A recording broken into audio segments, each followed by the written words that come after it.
बड़ी खबर की अगली बड़ी खबर का रुख करते हैं। रतिया से बड़ी खबर है, जहां पर नगर पालिका का वर्ष 2025-26 का बजट सत्र को लेकर बैठक है। नगर पालिका की चेयरपर्सन की अध्यक्षता में ये बैठक होगी और बैठक में शहर के 17 पार्षद शामिल होंगे। पहले 4 बार बैठक हो चुकी है। रतिया से बड़ी खबर।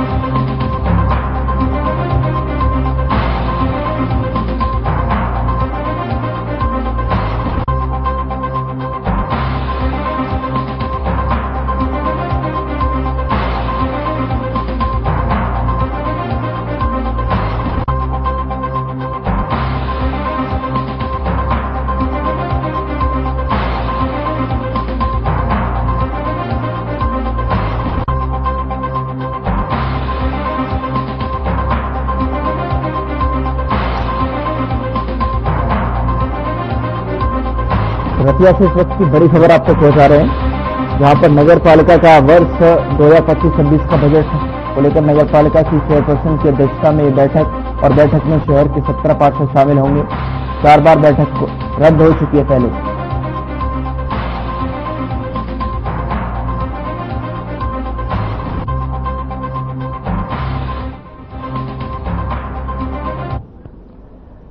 और इस बीच एक और बड़ी खबर का रुख करते हैं। चंडीगढ़ से इस वक्त की बड़ी जानकारी निकल कर आ रही है। सीएम नायब सिंह सैनी ने अनौपचारिक बैठक की है।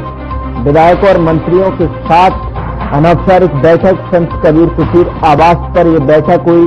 बैठक में विकास कार्य को लेकर चर्चा की गई। अनौपचारिक बैठक यहां पर की है सीएम सैनी ने।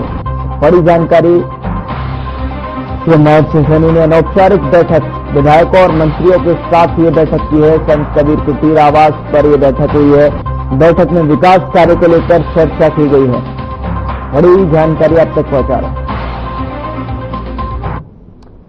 और एक और बड़ी खबर का रुख करते हैं। चंडीगढ़ से बड़ी खबर है, जहां पर राहुल गांधी का आज चंडीगढ़ दौरा है। राहुल गांधी चंडीगढ़ दौरे पर रहेंगे और हरियाणा कांग्रेस नेताओं के साथ बैठक कर पदाधिकारियों के साथ में संगठनात्मक बैठक होगी, चर्चा होगी। संगठन को मजबूत करने की दिशा में किस तरीके से कदम बढ़ाए जाए। हरियाणा में गुटबाजी करने पर भी जो है फोकस खत्म, गुटबाजी खत्म करने पर फोकस रहेगा। पार्टी ऑब्जर्वर के साथ में जो है ये मीटिंग करेंगे। तो आज राहुल गांधी का जो हरियाणा का दौरा है, चंडीगढ़ पहुंचेंगे। चंडीगढ़ पहुंचने के बाद जो है वहां पर ऑब्जर्वर्स के साथ में जो है मीटिंग करेंगे राहुल गांधी और उनका साफ तौर पर फोकस हरियाणा के भीतर चली आ रही गुटबाजी को लेकर, गुटबाजी को खत्म करने पर फोकस रहेगी कहीं न कहीं, और साथ ही संगठन में नए बदलाव करने की कोशिश।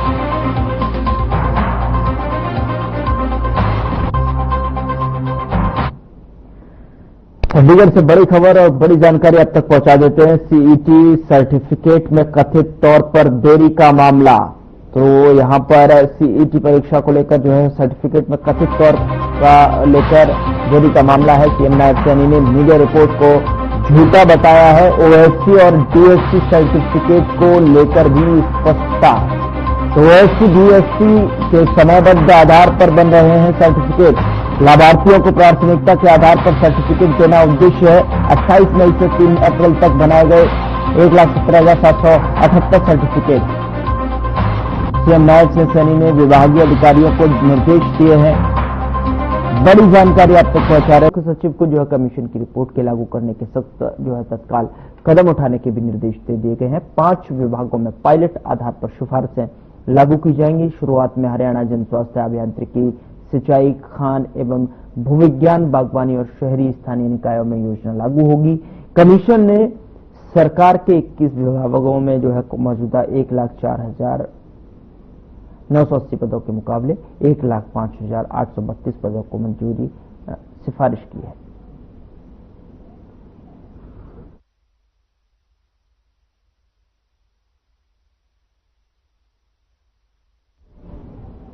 विश्व साइकिल दिवस पर सीएम नायब सैनी ने सोशल मीडिया के माध्यम से सभी देश प्रदेशवासियों को शुभकामनाएं दी।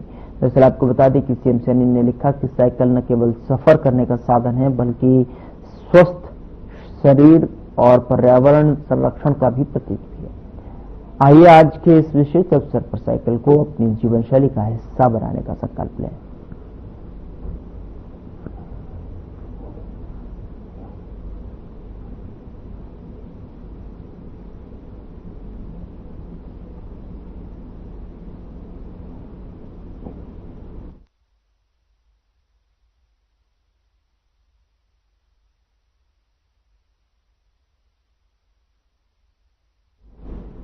हरियाणा कांग्रेस के 1 दर्जन विधायकों ने विधानसभा स्पीकर अरविंदर सिंह कल्याण से मुलाकात कर जो है लिखित में शिकायत दर्ज की है। आपको बता दें कि कांग्रेस विधायक आफताब अहमद ने दल की अगुवाई की शिकायत देने के बाद जो है शिकायत, और आपको बता दें कि कांग्रेस विधायक आफताब अहमद का बयान सामने आया है। विधायक अशोक अरोड़ा के साथ में दुर्व्यवहार हुआ है, वो असंवैधानिक के साथ साथ आपको बता दें कि संवैधानिक अधिकारों को दबाने का काम है। जिन लोगों ने विधायक के काम में दिक्कतें पैदा करने की कोशिश की है उनके खिलाफ कार्रवाई होनी चाहिए। हमने दोषी लोगों और कर्मचारियों के खिलाफ विधानसभा अध्यक्ष को विशेषाधिकार हनन की शिकायत दी है।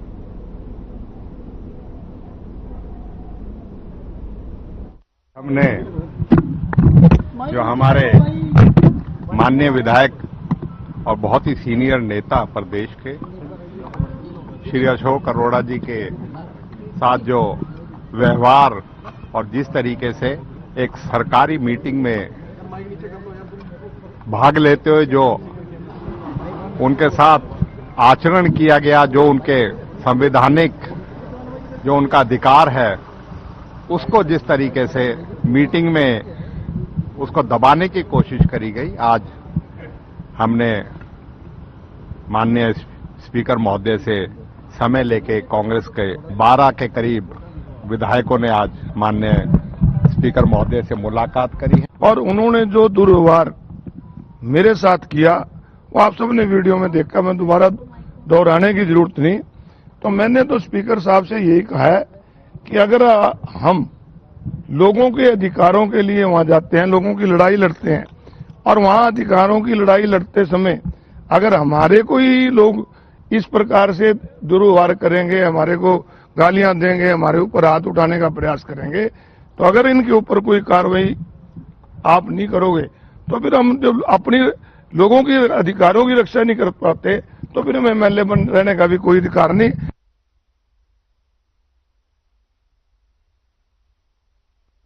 हरियाणा सरकार ने प्रदेश के 4 आईपीएस अधिकारियों के तबादलों के आदेश जारी कर दिए हैं। आपको बता दें कि आईपीएस अमिताभ ढिल्लों को जो है एडीजीपी प्रशासन police headquarter Panchkula additional charge दिया गया है, तो वहीं आईपीएस संजय कुमार को ADGP law and order Haryana Panchkula लगाया गया है, और इसके साथ ही आईपीएस सृष्टि गुप्ता को डीजीपी पंचकुला के पद पर तैनात किया गया है। आईपीएस अमरिंदर सिंह को एडिशनल एसपी यमुनानगर बनाया गया है।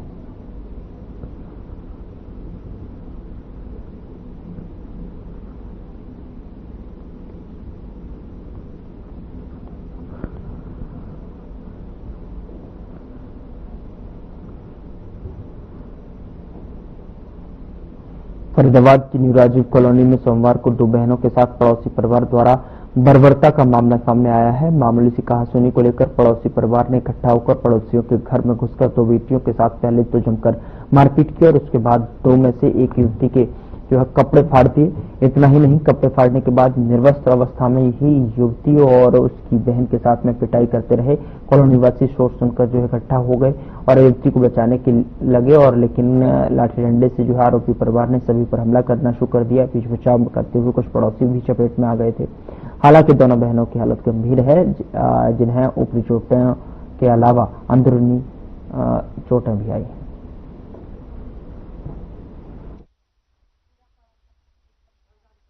लड़का तो अंदर घुस के मार रहा था, है ना। लड़का पप्पू जो है, पप्पू है जो दोनों लड़की के मारा। हाँ, जब उसने लड़की के बाल पकड़ के अंदर ले जा रहा था तो मैं अंदर ना जाने दिया तो लड़की के कपड़े फाड़ दिया। मेरे सामने में लड़की के कपड़ा फाड़ा हुआ। जब लड़की बाहर जाकर चिल्ला रही थी कि मेरे बचाओ, तो सुमन दीदी आई थी। इसकी मम्मी के बाल 1 घंटा तक इसके सारे बाले बच्चे सब मिलकर बाल पकड़ रखा था अंदर बेड पड़े अंदर। मैं जाके छुड़ाई, मैं देखा लेडीज के पटला से डंडे से खूब पेट पर पैर हाथ पर खूब मार रहा था। वो सब बुरी तरीके से मारा है सब माँ बेटी के। ये सब में कोई गलती ना है, गलती पप्पू में है। हाँ, जब ये घर से कल से भागा हुआ है। कितने लोग हैं इस परिवार के? कम से कम 6-7 जने ये सब। मैं बचा रही थी ना, तब मेरे भी हाथ पे मारा, कमर पर मारा। ऊपर खाना बना रही थी, वहाँ से मेरे घर वाला अंदर चला गया, फिर वहाँ से आई लड़ने के लिए, मारने के लिए आ रहे, कह रहे उसको बुला, मारेंगे मेरे घर वाले को। तो हमने बोला मार के तो दिखाओ। फिर उसके बाद 3-4 लड़के को बुलाई, उसको अंदर कर भेज दिया। फिर उसके बाद अगले दिन मेरी बहन दिल्ली, मम्मी सब दिल्ली से आए, तो यही पूछ रहे क्या हो कि कैसे नहीं। बस इतने में और 2-3 लेबर को बुलाई, अपने देवर को भी बुलाई और अपने घर वाले को बुलाई, सबको मारने लगी। और यहाँ मेरे को वहां से घसीट के बाल खींच के लेकर आए यहाँ। ये उन्होंने ही मारा है, लड़ाई में बचा रही थी जब मैं, तो मेरे को मेरी मम्मी को खूब मारा है। मेरा सर भी चोट, मेरे मुंह पे भी चोट आ गई है। बहुत बड़े बड़े डंडे थे, वो लाठी थी और लोहे की सरिया थी, उनसे खूब मारा है। किसने मारा? तो ये पप्पू ने और उसका बेटा बड़ा वाला रिहान नाम है उसका। इन दोनों ने मारा? हाँ जी। तो जो है ये पूरा परिवार आप लोगों के साथ मारपीट कर रहा है, या पहले भी कभी इस तरह की बात होती थी? जी हो चुकी है, पर पहले बहस होती थी, बस खूब मारा है हमें घर में घुस के, कोई वजह नहीं कुछ नहीं। बस मैंने इतना पूछा था क्यों लड़ रहे थे आप हमारे पीछे, जब हम होते तो हमसे बात कर लिया करो, तो नहीं सुनते ये। और कल अपने पति को फोन करके, अपने देवर को फोन करके बुला लिया घर में और खूब हमारे को घर में घुस के मारा है। बाहर गई थी माँ बेटी, तीसरे दिन लौट के आई थी। आते घर यहाँ आए तो बेटी से, अपने बड़ी वाली बेटी से पूछने लगी कि बेटी क्या क्या हुआ था, कैसे हुआ था, तो उसने बोलने लगी वो माँ बेटी दोनों कि हम ना रहे तो लड़ाई क्यों कर लिया, हम आते हमसे लड़ लेते। उसके बाद में वो 2 अपने आदमी को फोन करके बुला ली, 2 उसका पता नहीं देवर था कि कौन था, वो उसको बुला ली, उसके बच्चे सारे और उसकी माँ, सपना के माँ सपना, सारे घर के में सब डंडे, इतने से सब डंडे हाथ में, सब लोहे लंगर डंडा, जितना डंडा था घर में सब निकाल के और सब मारने में लग गई। जो बचाने जा रहा उसमें भी पड़ रहा डंडा, ये बचाने गए इनको भी डंडे बजा रही है छोड़ी, वो बचाने गए उसको भी डंडे बजा रही है छोड़ी। तो हम सब ये तो साइड में थोड़ा सा आगे, वो तो अंदर अंत तक अंदर थी, उसके बाद तो बहरे से अंदर से कुंडी बंद कर दिया। फरीदाबाद में रोड रेज का एक गंभीर मामला सामने आया है, जिसमें कुछ युवकों ने एक वकील और उसके साथी के साथ सरेआम मारपीट की और इस घटना का वीडियो भी सोशल मीडिया पर सामने आया है। फिलहाल कोतवाली थाना पुलिस ने मामला दर्ज कर जांच शुरू कर दी है। पुलिस का कहना है कि आरोपियों की पहचान की जा रही है। पीड़ित ने कहा कि वह अपने एक साथी के साथ नीलम चौक स्थित एक रेस्टोरेंट में खाना खाने गए थे। खाना खाने के बाद जब वह लौट रहे थे तो उसी दौरान रास्ते में कुछ युवकों ने अपनी कार बीच सड़क पर खड़ी कर रखी थी। जब उन्होंने गाड़ी हटाने के लिए हॉर्न बजाया तो युवकों ने जो है गाली गलौज करते हुए उनके साथ मारपीट शुरू कर दी।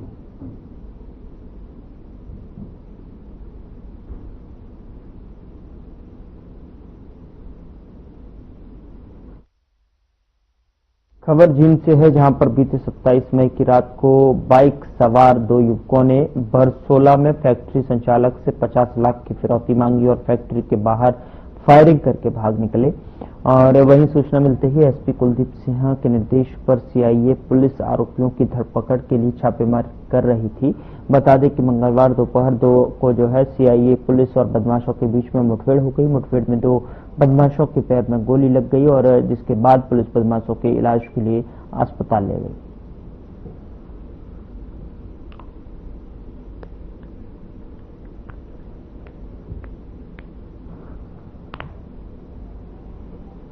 हरियाणा में भी कोरोना के मामले लगातार बढ़ते जा रहे हैं। मंगलवार को भी प्रदेश में कोरोना के 16 नए मामले दर्ज किए गए हैं, जिसमें सबसे ज्यादा मामले गुरुग्राम से सामने आए हैं। गुरुग्राम में 6 नए मामले दर्ज किए गए हैं, तो वहीं फरीदाबाद में 5 और करनाल और झज्जर में 2-2 मामले सामने आए हैं, जबकि अंबाला में 1 नए मामले की पुष्टि हुई है।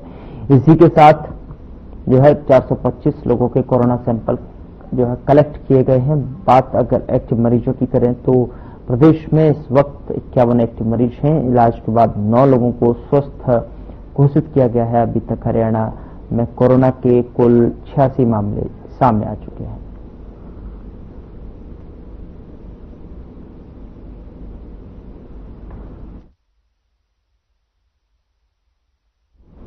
झज्जर जिले के डीसी स्वप्निल रविंद्र पाटिल ने बहादुरगढ़ में जल निकासी व्यवस्था का जायजा लिया और डीसी ने ड्रेन और नालों की जल्द से जल्द सफाई करवाने के निर्देश अधिकारियों को दिए हैं।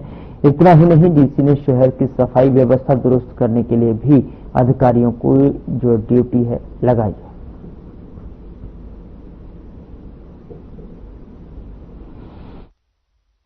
बेसिकली मानसून के आगमन की ही तैयारियां है कि जैसे बारिश ज्यादा हो जाती है तो खेतों में पानी भर जाता है और अपने शहर में भी काफी जलमग्न होने की समस्या होती है। तो उसके तहत आज बहादुरगढ़ एरिया को हमने विजिट किया। उसमें हमने शुरुआत जो की वो कसार लिंक ड्रेन से चालू की। फिर वेस्ट जुआ ड्रेन्स हमने देखी, फिर जो STPs है HSIRDC का है, HSVP का है, और हमने जो सेक्टर 2, 6 और 7 का एरिया है वो भी देखा, मुंगेशपुर ड्रेन देखी।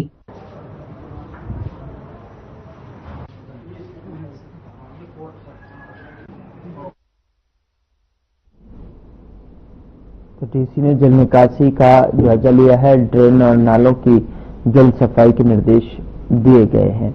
अधिकारियों की ड्यूटी भी लगाई गई है और साथ ही आपको बता दें कि झज्जर में डीसी ने जल निकासी को लेकर ये जायजा लिया, जिसको लेकर जो है ड्रेनेज को जो है नालों को भी जल सफाई के निर्देश संबंधित विभाग के अधिकारियों को दिए गए हैं और कुछ अधिकारियों की ड्यूटी भी इस मसले को लेकर लगाई है।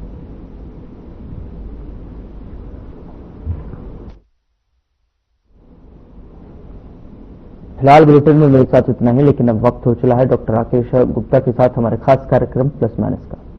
नमस्कार दोस्तों, परमाणु संपन्न होने के बाद